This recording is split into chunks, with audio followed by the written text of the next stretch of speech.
The Simpsons got a lot of games, and my original idea was to play them all and review them one at a time, but after buying a copy of The Simpsons Skateboarding that doesn't work and not having the patience to wait for another copy of it or any of the other games in The Simpsons repertoire, I decided to put my two favorite Simpsons games against each other and see which one really is the best of the best, the cream of the crop, the best of the best. Well, welcome to The Simpsons Hit and Run versus The Simpsons game, because they're the only Simpsons games I own and the most well known besides Road Rage, which I thought I owned, but turns out I sold for drugs. That's not a joke.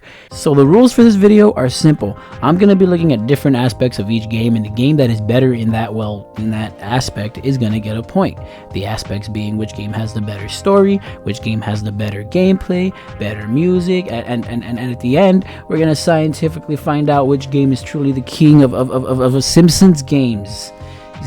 Simpsons. The Simpsons Hit and Run opens up with this mysterious bee creature with a camera thing flying over Springfield and keeping a close eye on our lavish little family going about their business. Homer gives the bee a smack, and on TV, we get this little commercial advertising Buzz Cola, a new drink that at first glance is just another harmless, sugar-filled, extremely unhealthy, harmless little drink.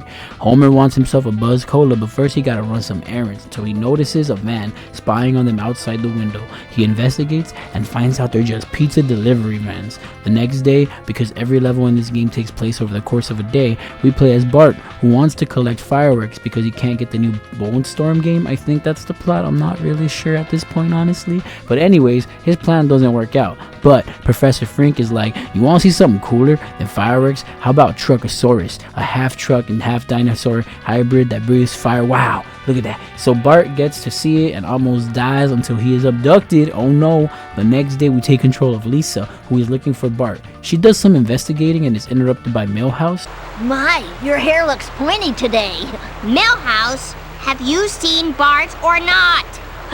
So, Lisa, do you have a date for the harvest dance? This is not a good time. It's never a good time!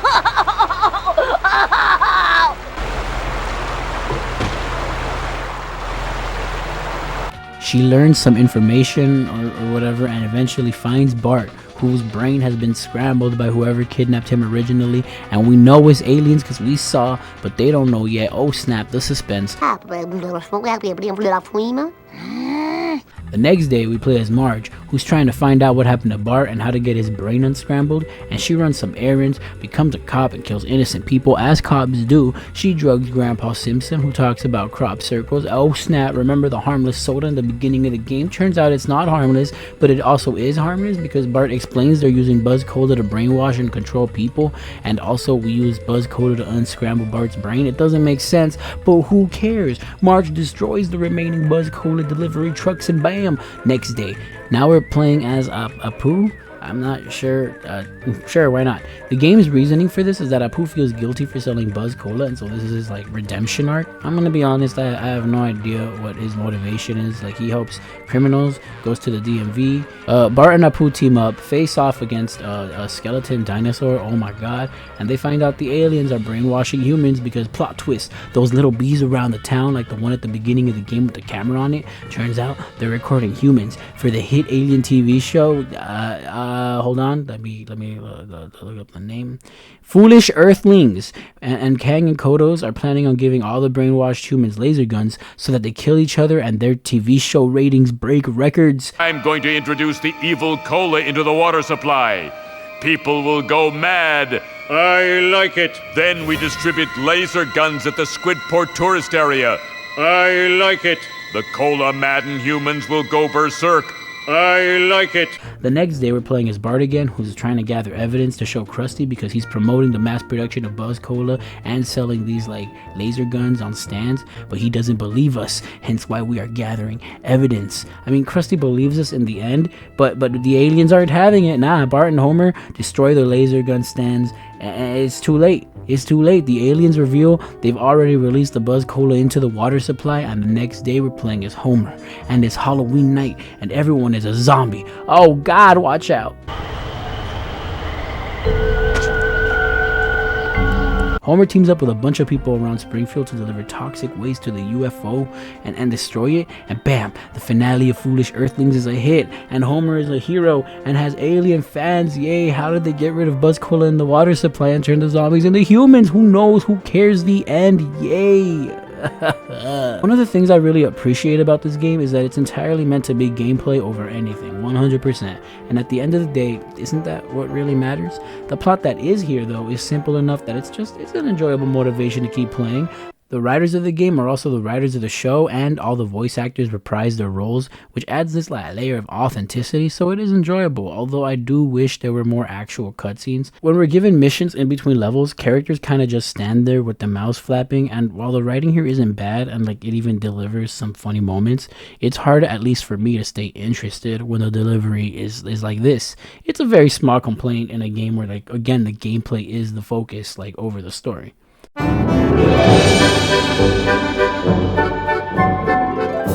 On the other side of the spectrum, the Simpsons game definitely feels much more story focused. So the game opens up with Homer dreaming he's in like a land of chocolate. This isn't actually important, and it's just like a tutorial. So he wakes up, gets mad, he's dreaming, whatever. The plot actually starts in the next level when Bart is trying to buy Grand Theft Scratchy, but Marge catches him and she ain't having it. So she takes the game away, and then a book falls from the sky in front of Bart, and turns out Simpsons have video game powers and are video game characters. This is the book manual that comes in the box. And Bart and Homer go to a museum to stop the town bullies from like robbing the skeleton things around the museum, because Skinner wants kids to show an interest by showing them the actual bones of dinosaurs. I don't know, man. After this, Homer uses his powers to become a huge ball of fat to join a food eating contest, and thanks to his and Bart's powers, they win the contest. Yay, wow. Lisa wants to use her Buddha hand powers to stop Mr. Burns from destroying a forest with Bart. Aw, snap. And Marge learns her powers to get people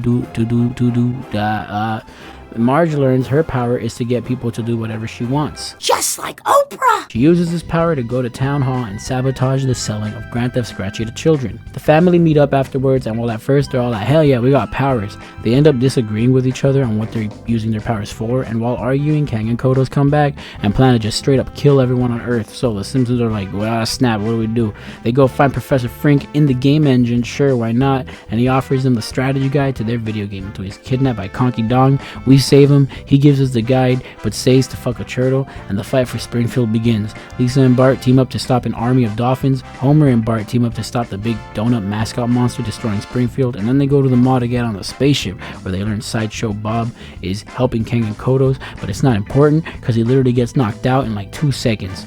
Kang and Kodos get frustrated and decide to ignore the Simpsons and focus on straight up destroying the town, so they're like, hey, let's go on the internet and cheat our way through our video game that we're totally in, but they get transported into the computer where Will Wright, creator of The Sims, is waiting for them. Oh my god. Anyway, Will Wright is waiting in the game engine while destroying copies of older Simpsons games, but the Simpsons save their older selves, and Will Wright just kind of like goes away after this. The old Simpsons and the new Simpsons team up to find 4 key cards needed to visit their mysterious creator, but to get the key cards they gotta head into other Simpsons video games. Ah, snap.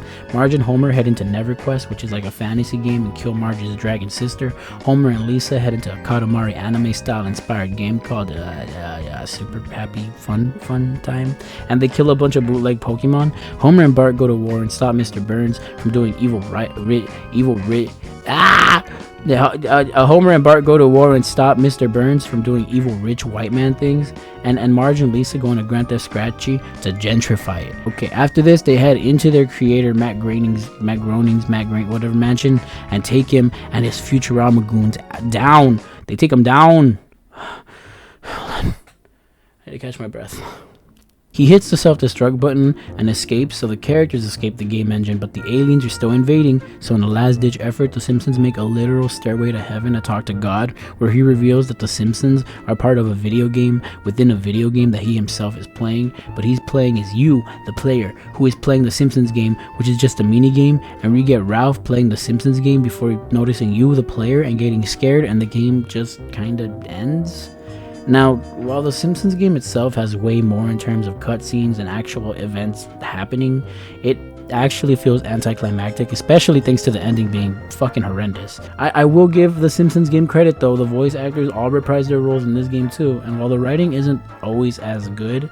You're like that rabbit thing from that book about a girl named Alice who goes to Wonderland. What was it called? Oh yeah, Snow White and Stupid Town. It's definitely not always bad. There's some jokes that like, okay, you guys, that's not funny. But there's other jokes where it's like, okay, like, you made me chuckle. You made me chuckle, Simpsons. You didn't make me season 1 through 5 laugh, but you definitely made me chuckle. Dad, look, they're raiding the mall and sucking up innocent citizens. Where is mall security? You always seem to be around when you take a whiz in the fountain. Stop! See? And the animation in these cutscenes it's top tier. Like it really is good. There are some cutscenes where like I can only imagine how painful it must have been to like animate, and the voice acting and the writing also helps. You see, Hit and Run has this really big issue where characters don't stop talking, but the problem is they repeat the same line over and over again while you're driving around, and it becomes a headache. Take the final mission in Hit and Run where Grandpa tells the same story about 60 times while I'm stressed and angrily trying to finish this stupid fucking mission. Now my story begins in 19-2. We had to say dickety because the Kaiser had stolen our word 20. Now my story begins in 19-2. We had to say dickety. Now my story begins in 19-2. Now my story begins in 19-2. Now my story begins in 19-2. Now my story begins in 19-2. While the Simpsons game, they also don't shut up in this one, but the thing is, they have way more to say in terms of variety. Like, it's actually kind of impressive how many different things characters are saying while you're running around and doing these levels. During the open world, characters have conversations with each other and say things to you, and well, it's impressive. In the end, I gotta give the Simpsons game the point here for a better story. Sure, Hit and Run has a good one too, but the way the Simpsons game delivers it is way more impressive to me, and sure, the Simpsons game ending is absolutely garbage, especially compared to Hit and Run, so the Simpsons game barely wins over Hit and Run, but I mean, it still wins. Leave me alone. This part is a little difficult, I gotta admit. The Simpsons game is a straight up beat 'em up platformer, while Hit and Run is a driving based game with some platforming thrown in here and there. So I guess what I'm gonna do is try to see which game pulls off what it's trying to do better, if that makes sense, and it does make sense. So I'm sorry to say that as impressive as it is visually, the Simpsons game definitely falls behind in this category. Don't get me wrong, I actually think it controls decently, and there's like plenty of variety in the gameplay thanks to like different power-ups the characters unlock throughout the story, but the one major difference I noticed was how passively I was playing the game compared to Hit and Run. I would be completing levels, solving the most basic puzzles, and looking for collectibles here and there, but I found myself playing for about an hour and then taking a little break just because I would get bored much faster than when I played Hit and Run. Hit and Run, on the other hand, I found myself recording in 3-hour intervals, not just doing story missions. I would step off the beaten path to collect coins, cards, do bonus missions, races, or just see what was waiting for me in a hidden little corner of the map. In terms of collectibles, while the Simpsons game has only these little stamps or whatever for each character, Hit and Run has bonus races, bonus missions. You gotta find these little gags, which are kind of just joke things to interact with around the map. Every level has like a collection of wasps that you have to find and kill. The point is, I was much more engaged in Hit and Run, and while the platforming in Hit and Run is definitely worse than the platforming in the Simpsons game, I just had more fun in Hit and Run because the gameplay wasn't as repetitive in a way. While a mission in the Simpsons game can take you up to 30 minutes, missions in the Simpsons Hit and Run, there's more missions, and they take up to a minute, 5 minutes at most, I feel. So yeah, Hit and Run definitely gets the point here. My ding-a-ling! My ding-a-ling! I want you to play with my ding-a-ling! This act is over! If you asked me to sing a song from the Simpsons Hit and Run in front of an audience, I'd look at you and ask, why? But then I'd be up there and I'd be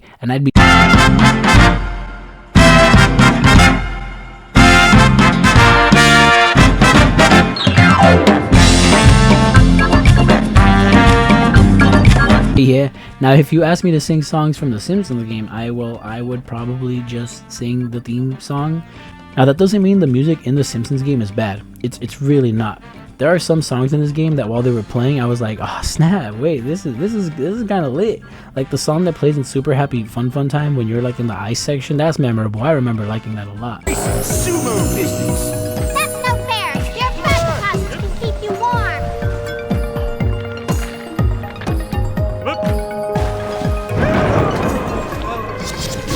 The song that plays on the airship is good. think I have sustained an injury.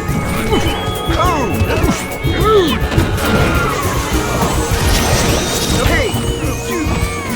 If we're comparing it to Hit and Run, then it's game over. Hit and Run's music is so good. Oh my god, it's so good.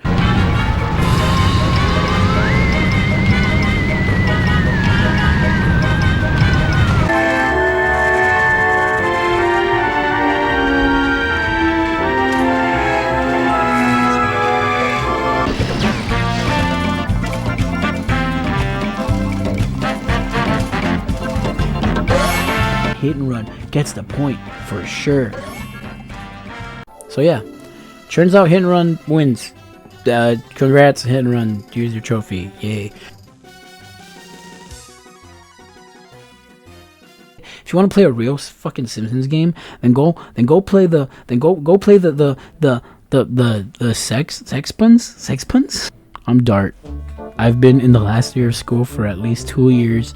My sisters are already in college. I do not care. I love my beer and easy life. Okay. I thought you were in college, bitch. What you doing here? You nasty. Hello, Dart. How is it going?